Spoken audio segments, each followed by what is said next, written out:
Good day, magandang araw po. Munting Manukan TV. Yan po, naghahakot po tayo ng materyales para sa ating gagawing kubo.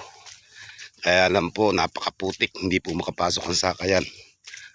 Tsaga-tsaga lang po sa paghahakot. Yan po, malayo-layo rin po itong lakad na yun.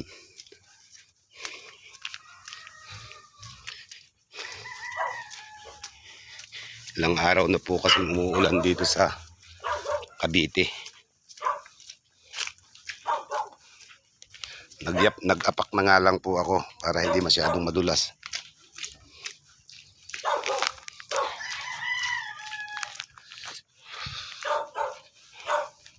Yan po. Talagang sa ganito pong pagmamanok na nag-uumpisa, maraming tiyaga, sikap.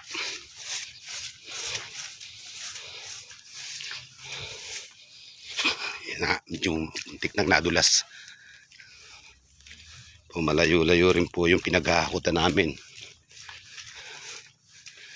Hinahakot po namin yung mga bakal. Mahirap po dun yung yero, buhangin at saka hollow blocks.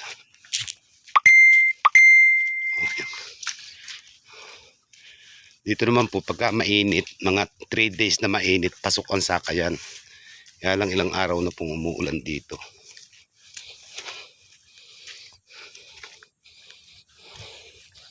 Pakisuportahan na lang po ang Munting Manukan TV sa YouTube channel.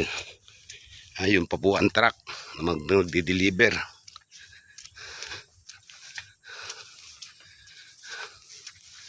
Para bukas po makapag-umpisa na makapagawa po ng bahay manok. Salamat po. Thank you very much mga idol sa panonood.